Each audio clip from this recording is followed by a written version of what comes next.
It is Godfrey Bloom. We're gonna talk twice as fast to make sure that we get to hear everything. Good morning, Mr. Bloom. Good morning. I'm sorry about the technology, of course, but that's the trouble being 3,000 years old. I wasn't brought up with it. Yeah, absolutely. No problem at all. I was saying to everybody, I know how frustrating it is to be on the receiving end of that. I often like my daughter to be around when I'm doing anything tech related because I've got my man that always guides me. Absolutely.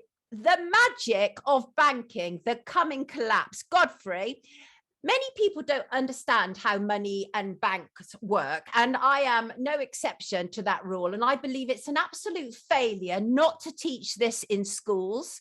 I read your book. This is, if you want to know about how the banking system works, this is one of the easiest to understand books that I've ever encountered on it. I've learned so much.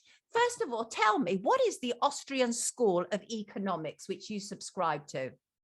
Well, in a nutshell, if you spoke to one of my professors in the institute, he would probably take 2 days to explain it. But I can explain it very simply. The Austrian School of Economics is based on, before the war, was economics professors coming up with a different system to Keynesianism, or it hadn't been invented then, the Chicago School, and so on and so forth. But the school actually means, look, leave us alone.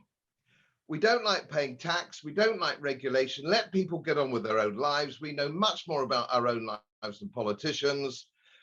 Let's all get back to basics and run our own life. That's Austrian School Economics, where the sort of economics we have at the moment is, we will tax you very heavily indeed, as we are, but rely on us to provide your pensions, your social care, your education, and your health. Now, the Austrian schools say, we don't believe a word of that. We believe you take lots and lots of taxes, most of which you pocket, and most of which you squander. Leave us the money and let us spend it on the benefit of our families, for the benefit of our families. And that really is Austrian school. Got you. It's not taught in any universities because it doesn't fit in with the political dynamic. Right. Got you. Now, obviously, you had 40 years in banking, in finance, before you were an MEP. So what you're about to say comes in good standing. You forecast the bank crash of 2007, 2008, and you're doing it again. And what I learned from your book, well, I learned all manner of things. People don't understand even basic stuff about how, about our currency, the fact that it's fiat currency, for example, and that we're definitely heading more towards a digital currency, no doubt about it. Then we have this huge amount of debt that's going on. You look in the book about what's been going on over the last 2 years, all the problems with lockdown and how that's impacting us. But you say it is absolutely inevitable that the next banking crash is on the horizon.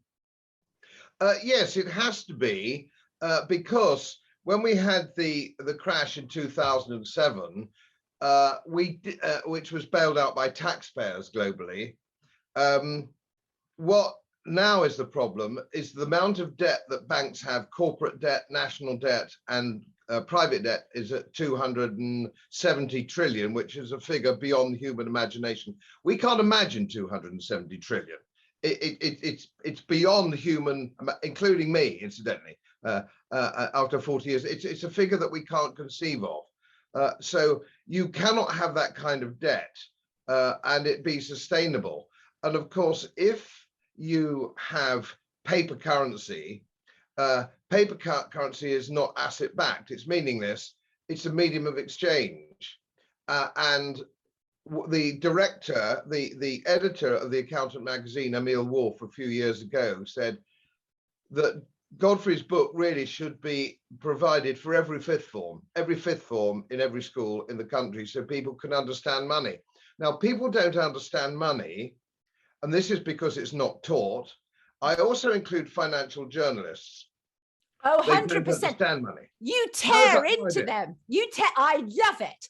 You about the raw data, about how they mislead. What you say, for example, using Andrew Neil as a perfect example of misleading the public to a degree, because they use raw data without any context at all about what's going on. And you're very angry with the whole pressers issue and the political journalists. You think they're completely the wrong people. I mean, I love it, Godfrey. You completely go in on all of the madness of the last 2 years and show why we're in a pit here.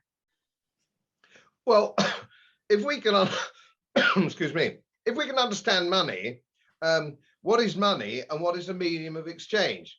And if it's an accepted medium of exchange, that's fine. It means you don't need to barter. You can accept a medium of exchange. And that's changed over the centuries. It used to be silver coin, silver or gold. It's always been a precious metal historically. And as soon as you degrade it, like the Romans did in the times of Diocletian, they actually put alloy into the silver coins. And Henry VIII in this country, he did that too, and it degrades the currency. Now, when Nixon came off the gold window and we had the reserve currency was the dollar, it was a dollar had asset backing at the Fed of gold bullion. Now, that came off in 1971. And this is the sort of problem that you have. So we're in a situation now where a $1971 purchasing power is about 6 cents, hence the degradation. And if you've got anybody watching this show, as I'm sure you have, who's very, very old and ancient and crumbly like me, they'll remember their first pint. My first pint was at the Tiger's Head in Chislehurst. And it was the equivalent, then it was a shilling, but it's now that's about 5 or 6p. Now I go to the Tiger's Head in Chislehurst now, which I don't do often because I live up in Yorkshire. It's £4.50. That's a degradation of money. And it's bound to degrade, isn't it, if you print it? Yes. And just think if everybody watching here had a little machine they could keep in the attic and they could print money, they'd print lots and lots of money, wouldn't they? And if it worked, if quantitative easing really worked, if that was the right way of doing things, surely wouldn't they give everybody a little machine? Right. But if we counterfeit money, of course we go to prison, but the government do it every day. And of course it changes if you want to go historically. It's interesting if you go back to, let's take us back to 1945 Berlin, where a bottle of whiskey or a carton of American cigarettes was currency. People didn't break it open and smoke them. It was currency and nylons and things like that. And you could exchange that for sides of beef or joints of pork or joints of lamb or corned beef or spam or whatever it was. That in 1945. So it's a medium of exchange. But as J.P. Morgan said in 1912, he said, only gold is money. Paper is intrinsically worthless. And you can prove that if you have a gold sovereign, and when I'm lecturing at universities, the ones that I'm not now banned from, if I hold up a gold sovereign, I used to have one, date on it happened to be 1905, and that doesn't make any difference what the date is. But in 1905, the gold sovereign was the equivalent of a pound coin, right? It was a sort of a pound coin. And that gold sovereign would buy you bed and breakfast in a reasonably good hotel in New York, Paris, Berlin, London. It will today. If you have a gold sovereign today, I think the going price today is something like 360 quid or something like that. It will do the same for you today. Well, I think you've just answered the questions. It protects your wealth. It's a wealth protection.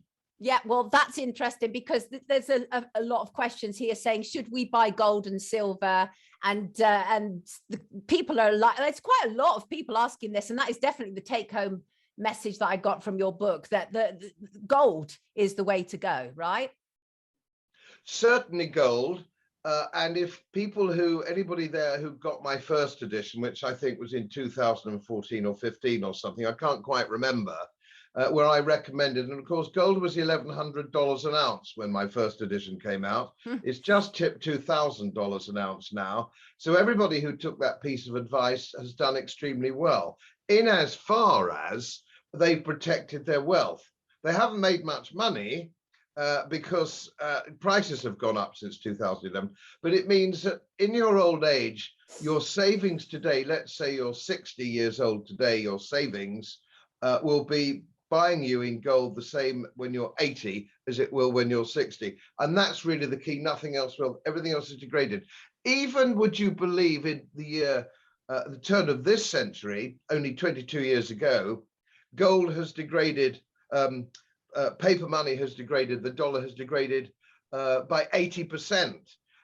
Just in the last 22 years. If you've got anybody listening here who's just young at 21, 22 years old, in their lifetime, the money has been degraded to that extent. And you say that the demise of fiat currencies will lead to sound money. What is sound money? Sound money is basically anything that is asset backed. Now, let me just give you an idea to try and illustrate this. I think I put it in the book. I can't fully remember, but if you go to Las Vegas, for example, and you want to gamble, and you go up to the desk and say, "Here's $10,000. I want to gamble." They will give you $10,000 worth of chips, plastic chips, as you know, and everybody watching this knows. Now, what is interesting, what they probably don't know, is that the casino must hold the equivalent amount in dollars in the vault. They must hold that. They can't just issue plastic. Now, it's very fascinating that if you're a gaming house in Los Vegas, you have to meet the rules to have in specie in the bullion, but you don't have to do that if you're the government or a central bank. Now, all central banks are insolvent at the moment. All banks are insolvent, and that's because of something called fractional reserve banking, which sounds a bit complicated, but all it means is, it means that the bank doesn't have to keep your money. So, for example, you put £10,000 in the bank on deposit, that becomes the property of the bank. It's no longer your property. They give you an account. They give you an account or a receipt, if you will, for your money, but it doesn't belong to you anymore. It belongs to the bank, and it becomes a debt in the bank. They can lend on your £10,000. They have to keep £10,000 as a reserve under Basel III, the international regulation. So as soon as you give the bank your money, it's disappeared. It's disappeared as soon as you give it to them. If you did that in for a corn broker, for example, you were a farmer, that would be illegal and you'd go to prison. But it happens all the time with banking, and that happened far back in 1847, I think, with the Bank Charter Act, which was then agreed that if you give a bank your money, it's no longer your money. It's just an asset or a debt in their books. Fascinating. And we saw this in Cyprus, if you remember, Cyprus, and they confiscated everything because the bank went down. They now have something else called, we had a bank bailout in 2007 where the taxpayer bailed out failed banks, Northern Rock, particularly in this one, Lloyd's and all the others. Everybody watching this can remember 2007 perhaps. Now it's a bail-in. The debt now is so high, it has to be a bail-in. And it's now legal for the bank to actually say, we can't give you our money back, we've gone broke, but we can issue bonds. We can issue bonds or equities in the bank, which of course are inherently worthless because the bank's gone down. The worst place to have your money is in a bank. Even if you don't buy gold, even if you don't buy gold or silver, you're better off with it under your mattress than it is with a bank. This from a former banker. Wow. And what you say is that this was all inevitable anyway, but the coronavirus has put the banking and fiat currency collapse on fast forward. So is that all part of the Great Reset, or is that something different? Well, it's all part and parcel. We cannot go on as we are. Coronavirus. Actually, let's get this right. Not coronavirus, the global government's reaction to coronavirus. All right, that's a different thing. The hysteria and the panic that governments have done has made it on fast forward. That's accelerated, but this was going to happen anyway. This was going to happen anyway. Is it part of the World Economic Forum, which really ran the show, as we all know? Those people who take an interest now. Yes, it's fast forward. There's nothing that can be done about it now. We can't get out of this, and we're still borrowing. Now, this country is over $1 trillion in debt. And actually, if you're talking public sector index-linked pensions, it would be nearer to 1.5, 1.75 trillion. This is unsustainable. And Sunak is boasting that our borrowing requirement this year will only be 200 billion. Only 200 billion. The concept of our Chancellor of the Exchequer, or any Chancellor of the Exchequer, actually stopping spending like you and I or anybody watching the show would do. Oh my God, I'm going broke. We better cut the golf club. We better sell the car. Right. We better do this. No, the Chancellor of the Exchequers never do this. They go on and on and on and on spending with money that they've actually manufactured, hoping that they won't be in office when the shit hits the fan. Yeah, absolutely. You have a lot of fans on here this morning. Tom says, brilliant, Godfrey, top topic. And it is such an important, vital topic. As I said at the start of this, we're not taught half enough of what we need to know about money and banking. And Yvonne loves you, Godfrey. I have to just tell you that. And unfortunately, we're going to have to cut you short just because of the way things go this morning. Now, look, Godfrey, you and I are going to actually sit down for a proper interview ASAP, because, you know, face-to-face interview. and we'll get that up on brand new tube as soon as we can. It's just a matter of time at the moment, isn't it? What would you like to say as a parting shot to us, Godfrey?